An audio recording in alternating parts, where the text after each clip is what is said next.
introduce our main guest today, which is Flax. And here you find different samples from these materials. And thanks to the guidance by Cassie and Melanie, we are going to discover the material meanings and material stories nested in flax fibers. So I will read now the introduction of Cassie.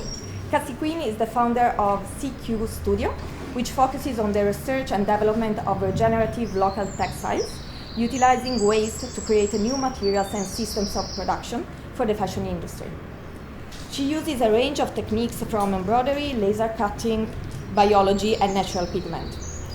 Her project in Flaxus, featured on the Future Materials Bank, investigates how fashion and material design can support regenerative agricultural practices by creating more value for crops such as flax. Next to her, Melanie Bomans is coordinator of the Linen Project.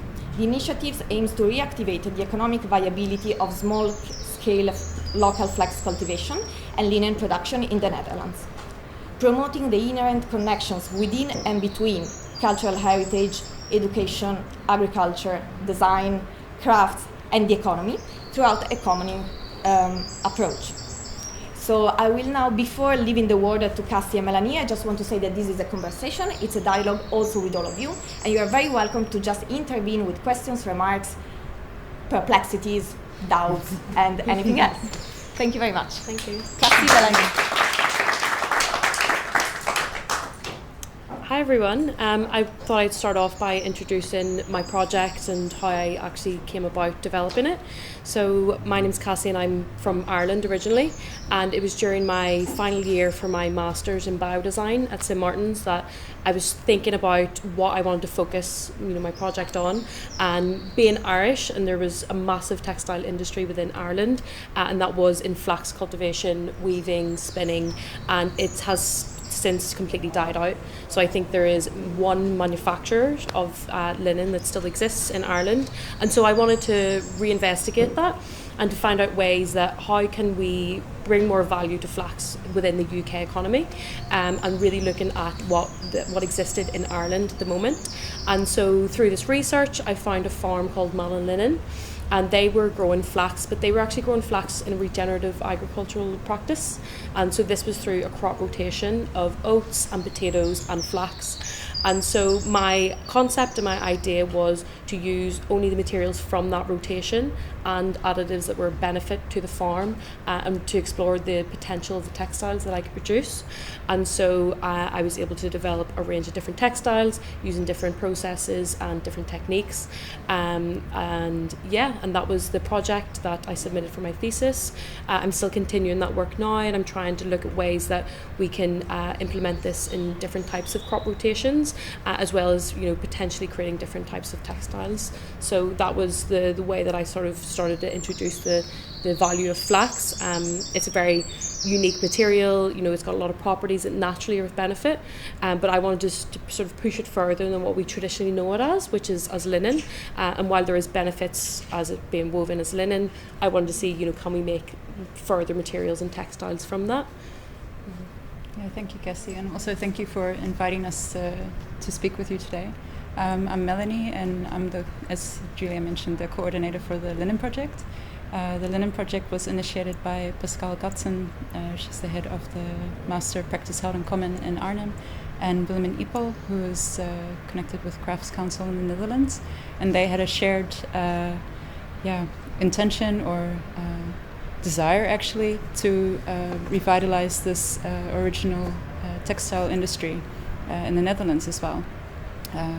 As you mentioned, similarly to Ireland, linen was one of the main textiles in the Netherlands. I think up until around the 70s, when really the industrial processes started to slow down here. Flax is still cultivated in the Netherlands. In fact, the Netherlands are one of the primary producers in Europe. But this whole textile component, or the personal connection or direct connection, is lost. It's not really part of our landscape anymore. So a similar intention there to how can we bring this local industry back, revitalize it, but also make it regenerative and collective. That's an intention of the Linen Project. Yeah. So digging a little deeper into these, indeed, as you say, more traditional processes, and also seeing what they can offer. Yeah. And it was very interesting because for me, I was researching a lot about what flax is traditionally used as, and although I think that's really important and there's so much benefit, I wanted to create more value by how we can push it further. And so one of the materials that I was able to produce is this flax leather-like material, and so it's through a process of almost going against what you would traditionally use a fibre like flax, which is, you know, it's a very long, lustrous, shiny fibre that it sort of like yearns to be spun, and this process is a non-woven process where you mat it together and using the other components of that crop rotation to create the sort of binder and natural pigments, and it's quite an interesting use of the material because you know, it's about pushing it into the future, and so saying that if we want to create more value for flax, yes, we can weave it and we can spin it, but also what else can we do with it to show farmers and manufacturers that there's a new material and a new value that we can create from it. And so that's really what my intentions were with working with flax, is trying to investigate and understand how can we combine technologies that are new with traditions that are old. And I find that really fascinating with flax because it's been around for so long, and there's so many potentials with the natural existing properties. So how do we bring that into the future? And also the opportunities that arise. For me, it was really learning by doing. That's also a value that we have within the project. And even as coordinator, that was involving being directly on the fields from the moment that the seeds were sown. We've worked with biodynamic farmers also to really respect the natural processes and also to learn. So connecting, the inside of this regenerative potential. And also the potential of the flax crop to contribute to the soil health. That's really, really interesting. Just trying to catch up where my train of thought was taking me. Yeah, sure. I mean, today we're experiencing this very strong this heat. Right? There will be increasing heat waves. Our climate is being disrupted. There will be more often and more frequent exceptional weather. Just for the people who maybe are not so acquainted with flax agriculture, or why flax is a regenerative or sustainable crop to grow. Just a few words perhaps about the system. Shall I jump in for a moment? Well, the flax plant itself doesn't require a lot of extra care. Of course, it does need some water in the crucial first months for the plant to grow, but it doesn't require a lot of extra work. When done biodynamically, the weeds are removed by hand or by machinery, so that's returning to the soil as well, so you're not having added pest control. Of course, there's the question of how it's being cultivated, because with the large-scale monoculture, of course, then you might have pesticides and other kinds of influences, but the plant itself doesn't naturally require that care, and if it's done in this way. To answer your question about the heat, we had with the Shared Stewardship, which is a small community of 30 individuals who together grow their own flax and care for the fields. In 2020, we had the challenge that there was not much rain in the spring, and a lot of rain later on in the season, which impacted the growth of the flax plants.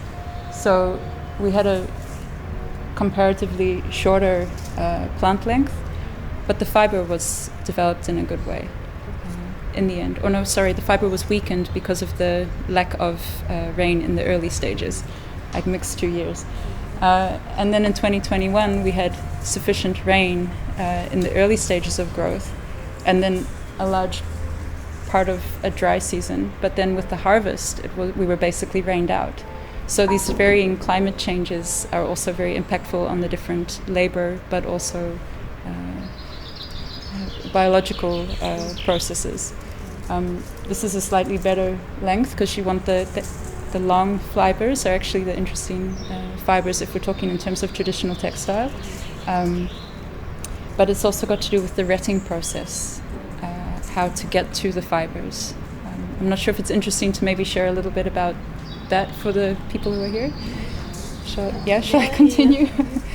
So the flax plant, because the fibre runs right into the roots, it's actually pulled from the soil when it's harvested. There is a broader root network which runs down another meter into the ground, but these are very fine, small roots. So that's the part where it helps with the soil health because it actually aerates the ground.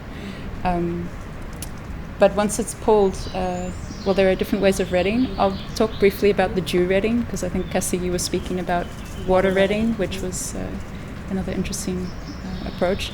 So in the Netherlands and Belgium and France, generally dew retting is practiced where the flax is laid out on the fields in sort of even layers, and then working with the moisture from the soil, the dew, but also from some rain and the heat from the sun.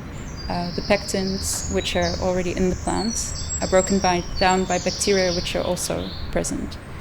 So starting to release the fiber.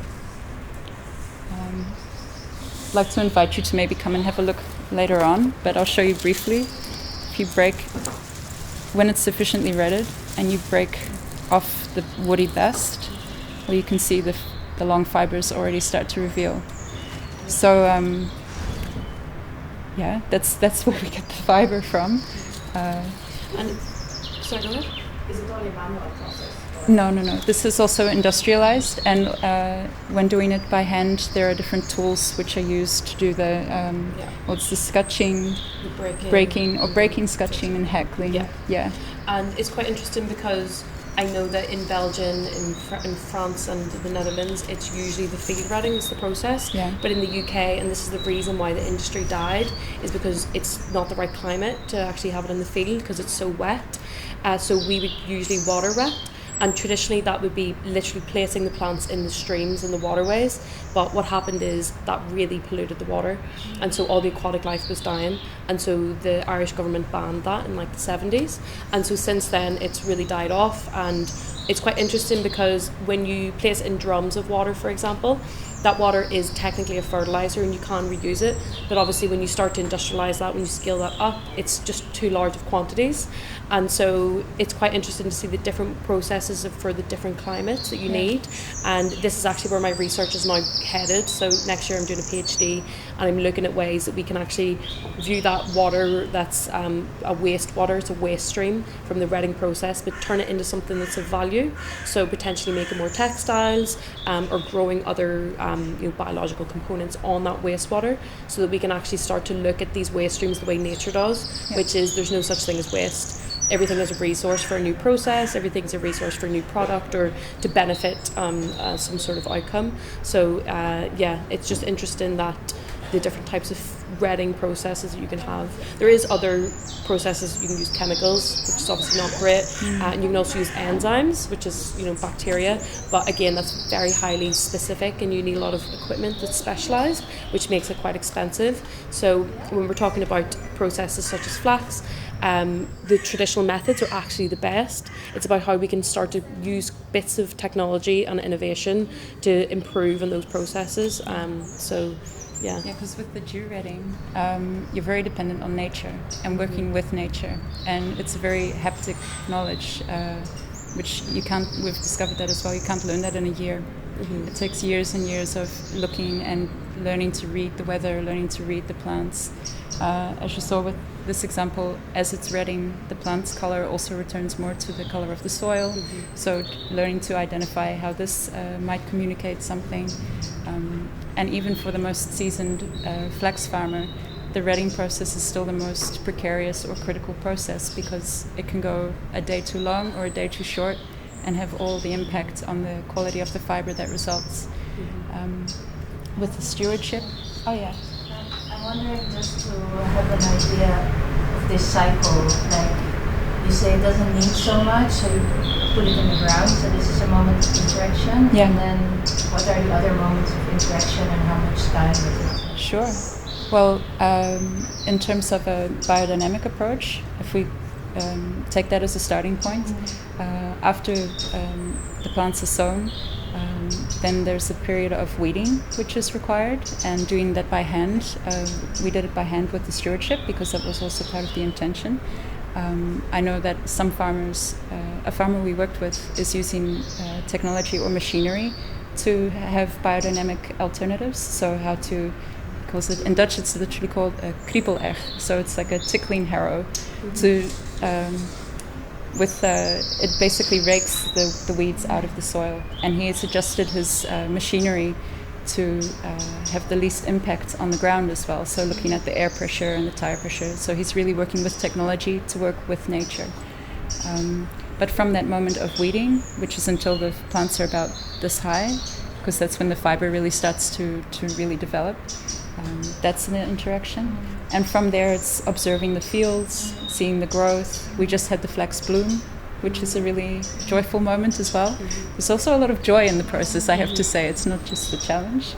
And then the moment of the harvest. So once the bloom has happened, the plants are maturing and the seed pods are forming. And actually, before you can harvest it, you want, one of the farmers referred to it in a very beautiful way, the life juices to have gone out of the plant. Because if there's too much moisture in the plant, it's going to affect how it reds. So waiting for the plant to drop its leaves. So there are interactions. They may be less physical, but very much in communication with. Even in the process and after, because there's so many steps to it. I think it's quite a laborious plant to process into a textile. It's very hands-on, and even I experienced that when I was working on my project, because I was affected in my final year. Almost half of it was in COVID lockdown. So originally we have a lab at CSM, but I basically had to sort of make my own home, my lab, and sort of work with what I had. And it's similar to what you're describing about the plant itself. Is you have to.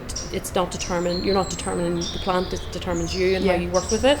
And I think that when you start to work with a plant like flax, you start to understand the difficulties with working with nature. And when you then start to compare that to going into H&M and seeing a t-shirt that's the exact same in 200 pieces, it's actually quite shocking that we've sort of been able to contain nature so much to make it this scaled mass production, when really things are so changeable, and the seasons and the soil and everything really does impact the plant and what you end up with.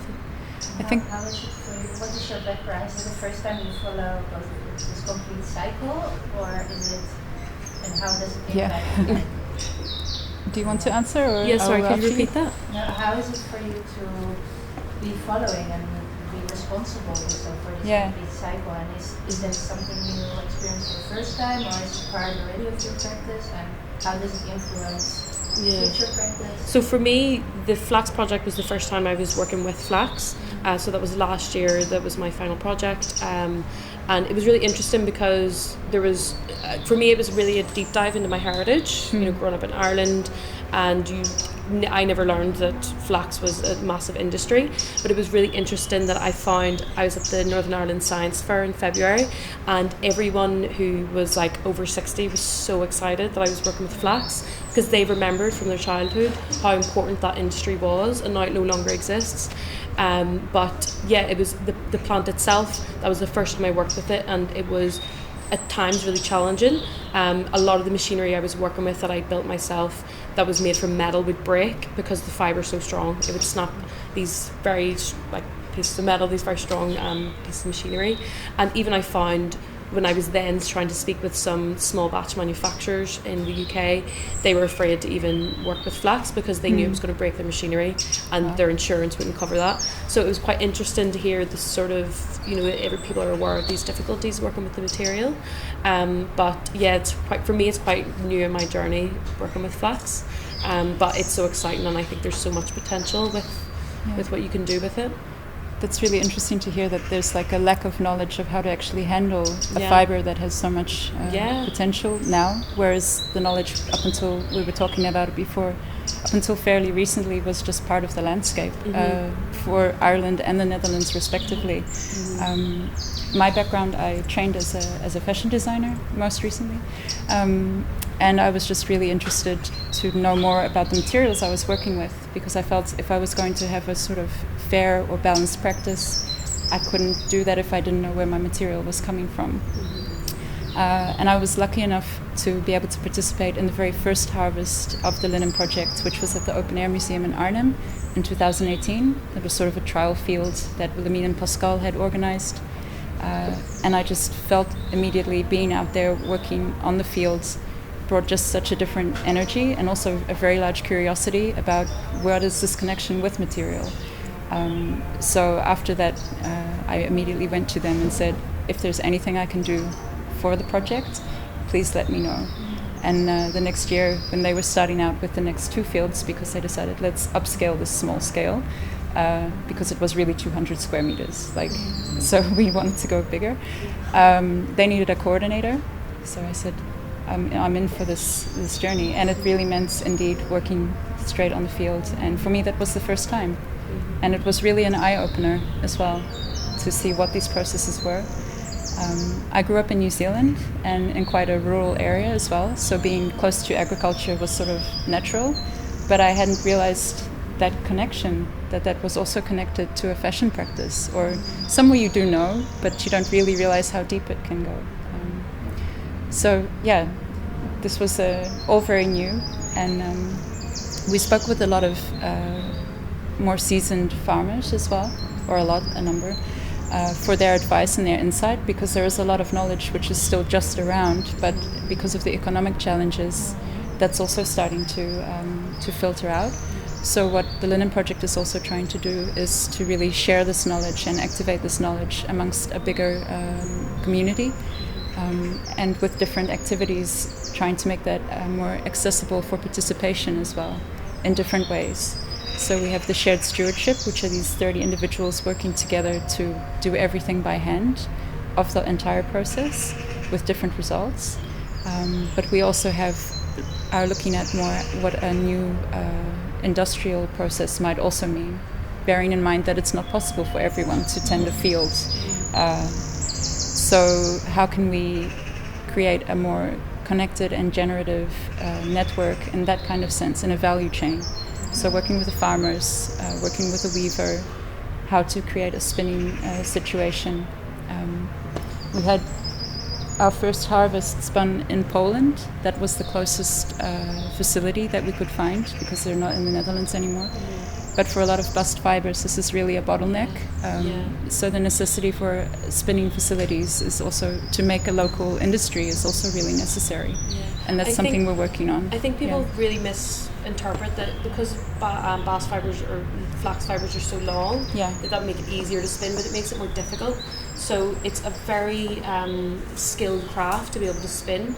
And when I was doing research in Flaxlands, which is in the UK, a flax farm, he was telling me that there's only a handful of people in the UK that know how to spin flax, because it's usually a skill that's passed on from generation to generation, but as it's dying out, and once that's gone, it's such a unique talent to be able to do that. It's going to be gone, and so it's really important that we can be able to still share those skills, which is great from a project like that. I've met some really great hand spinners as well through the Linen Project, with the connections with Crafts Council, for example. There are also a number of individuals who are growing flax for their own use and spinning it and doing all the processing, but it's not something which is in the general economy, so that's also very interesting, how to bring that knowledge to others and to share it. And I wanted to also make a connection with your work, Cassie, because I was very curious about your use of the material, as you're using it in a way that's maybe not the traditional perception, or not the text of textiles then. Because what was also insightful for us was, apart from the long fine fibers which you would use for textile processing, it's actually inherent to the linen plant that all of the components can be used for different applications. So apart from the very, very last tip of the roots, all of the materials that come free when processing have different uses. And when we had the harvest in 2020, which the fibers were more fragile than what we expected, so we resulted with a lot of shorter fibers, we were confronted with this question of how can we use these fibers if not spinning in the way, or that the spinning would be too challenging. So a lot of really interesting and exciting textile experiments started to emerge.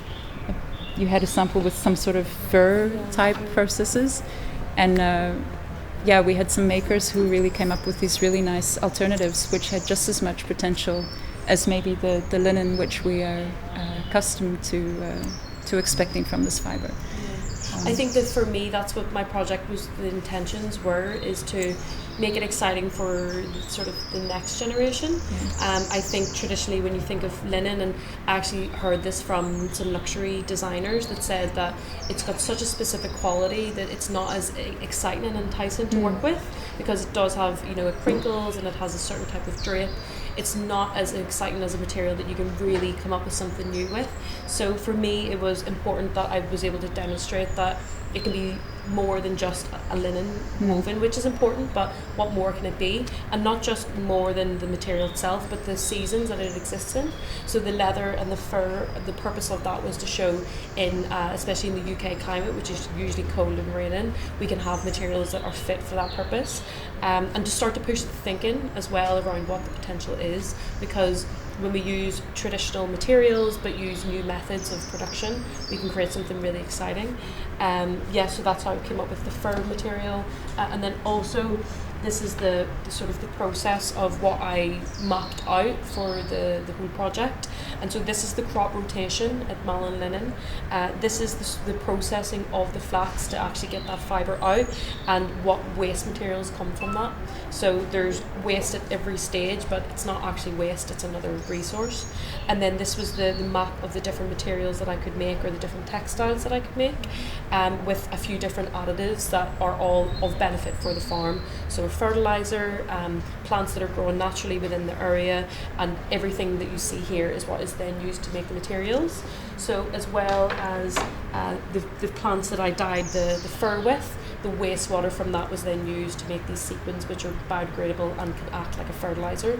So the idea is that you're really creating this closed loop local production of materials that are really broad spanning. So it's not just one material, one usage, it can have a lot of different applications. And again, even this material, it could be used more than just sequins, it could be a sort of plastic alternative. But for me, that's really important, that when we're looking at these production systems of production, that we're making more value. So how can we create a system where we're creating more than just a monoculture of materials or fabrics, whatever it is. And flax inherently is good for that, because like you say, every part of the plant gets used. But for me, it's important that we use it within the fashion system. If fashion's producing that waste, it should also reuse that waste. And that's the intentions of inflactuation as a whole. Yeah. You were mentioning upscale, small scale, which I really like, and you were mentioning the chain. And how are you connected to retail? And is retail part of the cycle for you within the small scale cycles? I think to answer from the Linen Project, with the shared stewardship, or maybe in the project as a whole, one of the intentions is also to connect the end user with all of the different steps in between. So if we're talking about the linen cavils, which is the more industrial process, we haven't included retail yet, because we want to actually see how can we make those links in the chain a short chain. And I think the question of what is retail, that's another level to the stage we're at now. So we're offering the cavils, which are 5-meter lots, which sort of relates back to the land as well, thinking about the land lots, to individuals as well as organizations or companies or designers who want to participate in this chain with us and are also interested in learning or being connected with the different processes. So indeed, the challenges of weaving. It's interesting that in the bigger industry, as you mentioned, Cassie, that there's such a perception of linen as being this sort of standard thing, which is, in my experience of it so far, is very opposite. Because if we would take it away from the homogenized process, which is trying to create the same exact perfect quality of fiber every time, and actually look at the material quality and the opportunities when you look at a small scale, it's very lively. And there's a lot of variation, even the color per field, per year, how it's been redded. It actually has a very strong identity, and there are so many possibilities in the weaving, and that the weaving itself is actually a very particular skill, because it's very different to wool or cotton, the way to treat the material. It actually requires moisture during the process, so the environment and the handling. I have a lovely example of some hand-woven linen as well. This is by Eva Clay. She's a weaver here in the Netherlands. And she wrote that she really needs to be in the right mood to weave and to really be in touch with the material and to work with the material, because if she's not, it's not going to work out. And these kinds of observations are things we don't get that part of the story when we just see the linen or any fabric on the roll or in a store, because we're used to the standardized way of thinking about a textile. I think it's almost as if flax, because it has this inherent, very natural quality. You know, when you think of flax or linen, you do think of more of an earthy, hippie sort of, I don't know, appearance. And I think with that, I think maybe that's the reason why people are maybe a bit more against it, because it's too close to nature of what they're used to. Because right now in fashion, things are so far detached and removed from nature that when you see a material that really reflects the plant itself and nature itself, it becomes a bit disconnected, which is ironic, because that's almost what we need to go towards more. If we hear all this talk of sustainability and circularity and everything, then that would almost seem logical. Yeah. Sorry, I see there's some... I just very familiar from a Dutch project, and that's great. Should we move In a little bit? That's what we were asking for. Shall we move? Do you want to take a seat? It's just that Are we good? I invited Pascal. I'm Chris. I invited her to talk to my students. Yes. But we were more looking at the painters used to The canvas. the textile for the canvas. paintings. And they are still very good status, so they don't decay. Yeah. So Yeah. the sustainability of the Yeah. artwork using this material. Because it has such an enduring... Paintings, they're still very fresh. Yeah. Because, Yeah. It has this enduring property, Yeah. right? Yeah. Then it's not in. I mean, that's not looking for the fashion. Well, I think it's interesting in terms of fashion that there's this perception that it shouldn't be enduring and it must be very now and it has to be new and forward and changing. Whereas I think if we're thinking in a sustainable sense, maybe that's a perspective that also needs to shift and thinking more about how to value material, how to value your personal surroundings, how to value your connection.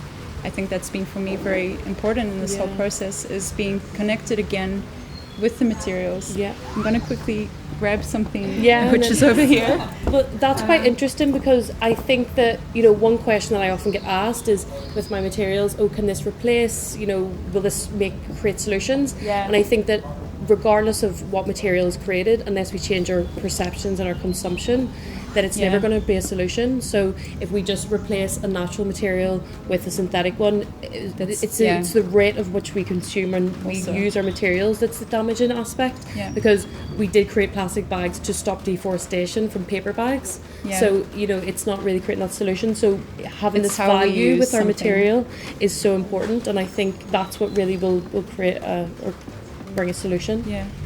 And it's interesting what you say about the canvas, because indeed it's still there after all these years. And the whole art industry in Europe is Based on- I mean, the painting art industry in Europe is based on Yeah, because the oil paint is coming Yeah, from it's the linseed. linseed. Yeah. So if now it's die out, and then you see, I mean, I don't know, I'm just I- making a connection now. I think Artists it's are not using that material anymore because it's not available. so we could ask, is that art still going to be around? Well, yeah, synthetics are maybe around even longer. I have to say it's not really my field of expertise, but it's a very interesting question to pose. I have here in my hands a linen roll. This is coming from Markelo, which coincidentally is the village where my grandparents are from. I mentioned I grew up in New Zealand, but I came back to the Netherlands recently. So this journey, I think, coming back to your question, was this the first time? Yes, but it also brought me very much in touch with a different side of my heritage, which I wasn't actively in touch with before. Linen used to really have currency as well, because as you mentioned, it was used in art, of course, but it was also families would produce their own textiles, or people would produce their own textiles for their own use. And you would have the linen cupboard, which would be created for a woman for when she would get married. That would be what she would bring into the marriage. The man would traditionally bring the farm or the land, and the woman would bring her linen. And this is the way that they would present and store the linen, but because it had such a value, it was also something that really had a pride of place in the home. So you had, like that? yeah. Or it was used? Well, it could be used, but when it wasn't yet in use, it would be when it was woven, it would be stored in this way. And there's like the motif of the tree of life. My father told me because I showed it to him. And he was like, oh, I remember this being at my grandparents' farm, and the cupboard was always there, and I remember the rolls. And I was just blown away, because I thought this is a really beautiful connection with material. And do we have that kind of connection with material in such a personal way now? So to bring back that value and think about value in that sense as well, next to these other ways of... And I think as well, it's interesting because the reason why that is seen as such a sacred offering is because you worshipped, you know, if you think in Ireland there was a lot of paganism, because you really worshipped the harvest and the seasons and nature. So you prayed that you had a good harvest, and you prayed that the weather was going to be suitable. So everything was sort of dictated by nature, and you respected that. Yeah. So this represents, you know, that nature has been good to you. And so that's, you know, that connection to materials and plants and nature is so strong. And I feel like that has now been lost. We don't have that understanding of why it's so important that climate change remains, you know, consistent and doesn't have these fluctuations, because you literally were working in the field and that was your livelihood. And so something like this is like such a beautiful representation of the strength of the purpose of what the harvest really meant. Yeah, and the fact that it's still this textile. I received another roll which we unrolled, and I cleaned it, and I'm going to make garments out of it, but after hundreds of years, or 100 years at least, that it's still totally viable and has the same beautiful quality to it, if not more personality than more industrially yeah, because linen is a material that ages better. Yeah. So as it ages, it gets more lustrous, it gets softer, and it feels more luxurious, which is quite interesting when you think of a polyester t-shirt. After a few washes, it's pretty useless. It's a material that really grows with time, and you can really see that even with this. And it's one of the first textiles that was ever found. So I think it's like 300,000 years ago, they found pieces of woven flax or linen materials, and they're still intact. You know, it's quite incredible that it is a natural material that in the right circumstances can be biodegradable, but it can still last at the same time, which I think some people have a misconception of what biodegradable means versus, you know, if something's natural, it means it's going to disintegrate. Only if you place it in the environment to disintegrate. Otherwise, it's very long lasting, which is why flax and linen as material is very interesting to work with. Yeah, this is very interesting, because here from the Future Materials Lab and Future Materials Bank, the durability question is one of the most frequent ones. Yeah. How long will this material last in terms of also from art practices and design practices as well? Yeah. Well, yeah, I think in terms of the textile, it's been somewhat proven that it's very durable and very enduring. And I'm very curious about new materials as well, how they will stand up to that. And indeed, at what point is it also an asset that it maybe is less durable, depending on use, I think, what the intention of use is. Is your shirt, just a quick one. Is your shirt made out of the linen that you... Not yet, but I next year. Okay. No, that's interesting, because we're now working on weaving the linen cavils, and we're first gathering orders to be able to weave it to the right needs. And next week, or actually no, this week, tomorrow, we're starting on a small jeans workshop with a couple of sample meters that we've already woven, and so I'll have my own jeans already. Hand sewn. Yeah, we're going all the way. But just because this question comes up of what does it mean to do that, and how can we do that, and to make it possible by doing it and sharing that with others. So we'll be offering some of these workshops after the autumn when we've woven some more meters. And if anyone is interested to hear more about that, I'd love to speak about that later. Yeah, definitely. I truly believe that the aesthetical value is so much connected to the things that we are discussing. The resources, what you do with those resources in the cycles. Yeah. So whatever you do within those cycles has an effect on how it looks like. Yeah. So you can also turn it around. Yeah. How should it look like in order to get the other kind of process? Yeah. Yeah. And that I'm interested in. So Is how that a to possibility? how these different processes leading up to the material outcome actually affect the quality of that, or the expression of that material outcome. Yeah. But if you turn that around, you say what kind of expression would we need Need. in order Yeah. to have different kinds of processes. Yeah. that So are you're there for working the world. for a certain output. So Yeah. you're sort of controlling it to get what. Yeah. Exactly. But I think I will just react to that. It's really because I interesting think from the as a again, position. from the future materials, I'm looking to the other panels. Yes, I think from the future materials perspective, like also coming from all the workshop talks and daily conversation we have with the makers, it's also interesting how this approach is being shifted and a bit like subverted. Yeah. It's not really about how, in order to have this outcome, we should control the process behind it, but more rather like embracing the unexpectedness Yeah. of the outcome. Yeah. And also like tapping into, I just wanted to make a comment, we spoke about it before, about the seasonability. Yeah. Yeah. So the connection to the seasonability. We had a workshop recently about a metal, and like the designer was explaining us how she had basically to decline a commission because she didn't have, it was like it arrived, it reached her in winter time, and she didn't have enough material. Yeah. So it's actually like how you're rethinking the way you work Yeah. based on What's available. like harvest and like ancient cycles. I think of really thinking about them as being interrelated processes I think as well, so like too. not being able to start from a beginning or an end, but Yeah. the in between. Because from my design training, I was really thinking about the aesthetic outcome and having a certain ideas about, okay, what would I accept or embrace, and what would I maybe think otherwise about. And I've really noticed that having going through all these processes, I've become even more flexible and learned to recognize more qualities, more values than maybe I was thinking about before.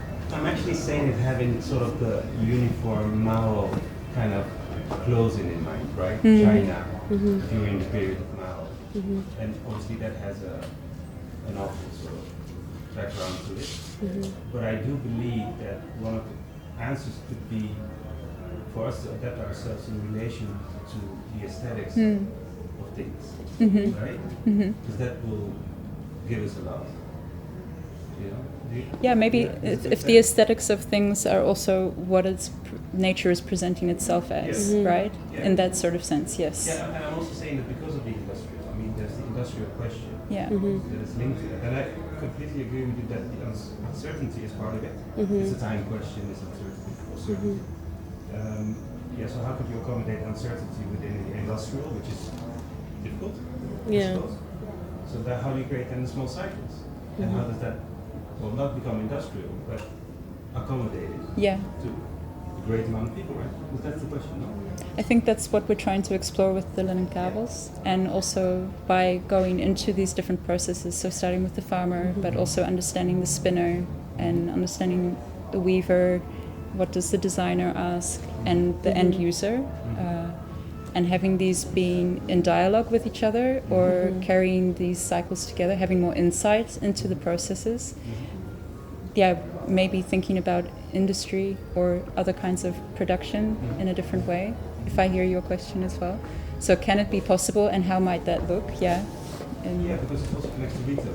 Yeah. So, I mean, I own stores, clothing stores, and so we would only work on the retail part, right? Yeah. So we would just choose every time a new collection or a new view of that season.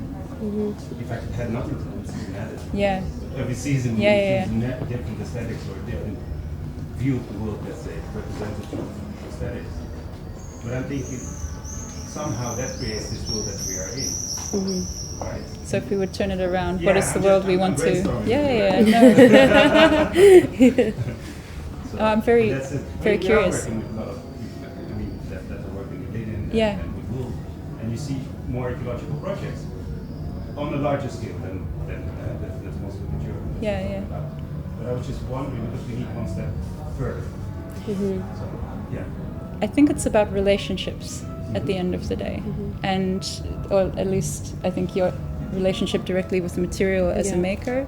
But if we look at the value chain or this other chain, the relationship between how could retail then maybe be within those chains. So at this point we're not yet answering that question or exploring it, because there are enough questions to be answered within the direct chain. But I think it's a very interesting step to say, okay, because there are different tasks and needs to be fulfilled in that chain, what would be, or maybe to turn it around, as a retailer, what would your interest be in participating in that? Retailers should be part of the production process then. I think we Yeah, should collapse yeah. production presentation. Yeah. Also in art. Yeah. I think it can, if more of this kind, and indeed brainstorming and thinking together But about then how that also might the customer, be because resolved. then what they want is Yeah. also important within that. Yeah. So really reframing all of these things in relation to each other. Yeah. And now possibly also including the large industrial companies, and they are interested in it. Yeah. Definitely. I mean, Karen and the tree companies, let's say. Yeah. Image. Those ones. Those are the ones we need to talk to. Yeah. Yeah. Yeah. Anyways. So you need to make sure that they're also clear in the same way, right? Because Exactly, a lot of times exactly. When you as a small business approach a big business, the risk is that they won't value your work, they might take the research without valuing you and your research. So it's really like a game of power there, which I guess sometimes when you're a small business or a small maker, like a designer that's just starting or fresh project, you want to be also kind of careful with how You present it, definitely. Cause Or forget them and then do it yourself. Yeah. Well, it's difficult because I'm starting a PhD next year, and it's looking specifically at the water retting process and how we can create more value for that. And I was looking at routes for funding for that, and there is the option where you can approach a company and they can fund it, but then there's the question of IP and how much you then lose and whether that's important, and there's a lot of sort of issues around that, and sometimes that can stifle innovation, but sometimes if you find the right agreement and partnership, it can really make it better, and you can improve upon it. You can have the expertise, but you can also have the platform that can make it a real solution.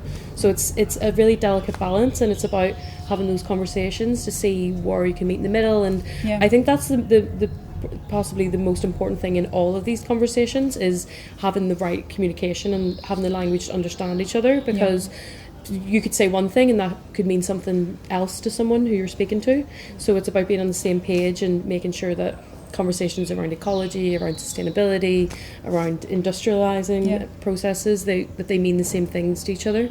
Because when I talk about wanting to scale things up, to some people that sounds very scary and as if I'm trying to just replace one problem with another, but that's because you don't understand my interpretation. So of what scale can be. Yeah, exactly. Because at the end of the day, if we want to create solutions, there does need to be an element of scale. There does need to be, how do we actually implement this into industry? So I always think that what I've learned, especially working with Flax, because first thing that I learned about in terms of communication is that a lot of people don't realise that flax is linen. So that in itself sparked the idea that maybe the rest of my language isn't completely understandable with what I'm trying to portray. Yeah, and language is very important in these things too. That's true. And thinking about your question, because with this with the cables, I think it's not to exclude the possibility of working with a larger producer, but on what terms, and about creating a generative and collective value chain. So if a partner like that is going to come to the table, how are they going to participate in that chain, and are they prepared to shift maybe their current ways of working to revalue or look at that together and share their risks and opportunities, also in an economic sense. Yeah. Well, one of those things, the discussions that I've had with producers, was that you could shift the idea of production towards that what they produce is not in fact clothing or culture. And when you shift this idea of nature culture, then things also can happen. We do the same thing with Rainier. You know, he has this 120 crops, you know, in a 1 hectare field, and he's trying really his best, and he sells this to the market and everything, but then he has to go through the whole process. Yeah. But in fact, what he's doing is creating culture. Yeah. Yeah. Yeah. Winning back species is creating culture. And I think that has an educational value, but it has a cultural value. Yeah. And that culture can change perception, right? That's why it's also connected to aesthetics. Yeah. Yeah. Yeah, because you're almost talking about behavioral science then, you know, it's about reframing But things. don't call it behavioral science. Yeah, It's but something it close is, to us, It's right? culture, yeah. But that's what it is. I mean, We're experiencing it. but that's what I was trying to highlight with the replacing one problem with another, because whenever I was doing my master's, I was looking at reading some of these books on these behavioral sort of tricks that we all fall for, and one of them is moral licensing, and they actually viewed this in China when they implemented lots of recycling boxes for plastic bottles, and they saw the increase in plastic bottles being used because people no longer had the guilt, because it's easy to recycle, you put it in this box and it's done with, whereas it's actually more important to have that interaction with someone so they understand the impacts rather than just making it a very easy solution. So when we start talking about these materials like flax or, you know, innovative textiles, it's a sort of dangerous area where we could just be removing that guilt, where people are like, oh, but it's made from cotton, so I don't need to worry about how much I buy. So it's the balance between that, but the reframing of these things is so important. And what you mentioned about communication, and in the sense of creating a collective or awareness, that it's about participation as well, and so not indeed losing the guilt by thinking, oh, this garment has a green tag on it, so it's going to be the right garment for me now, but having insight into the human and non-human efforts that's gone into the existence of that item, and also your connection to it. Thank you. Yeah. No, that's really. I have a different question. Sure. How much do you know about the interaction between the human body and having linen like around the human body? I'm thinking about it just to give you some context. We had one of the other encounters with someone who works on like probiotics that are integrated in textiles. I've heard a lot of conflicting information on this, and I think it's quite difficult because it's something that can't be tangibly monitored or sort of measured. But in terms of like antimicrobial and the sort of touch, and it's naturally water wicking, I think that there's been studies that have shown that it can have these sort of mind benefits. But again, I'm not quite that well versed in knowing how strong that is and whether that's something that's large with it. I don't know if you know more. No, I have to say that's a dimension that we haven't quite touched on yet. I think if we look back at the traditional use, though, it's naturally very light and breathable. As you mentioned, the wicking, the moisture property, and that it's such an enduring. And it was naturally used textile. in hospitals because of those naturally antimicrobial properties. So. I just wonder how it continues living with us, or how. Well, it definitely does because of how much the fabric improves over time. So there definitely is still interactions on a bacterial level within the fibre, which is, I think, very common with a lot of natural materials that haven't been heavily processed. And I think that's the main thing, is where the processing ends, and if there's too much chemical interaction, you're basically creating a shield so that they can't continue to live almost. But I think part of that might also be related to the expectation of a homogeneous product. Like you want to deliver 100 shirts and they're going to look all identical and they have to be in this way. So they're processed to the point of that being possible. In fact, they don't have, but it's a price question. Yeah. I mean, you can have a large sheet and create like 5 shirts out of them, which are different, Mm-hmm. but then it's going to be more expensive, right? Because you probably are going to sell them for more money because they're all different. You know. I think that would depend on how if you are going to be a retailer, indeed, how you're going to value those aesthetic qualities because of their difference. Part of the story with the meters that we're going to weave is that, there may be some irregularities. Yeah. People talk about faults, but I think it's more irregularities that are just inherent to the way of processing and part of the material.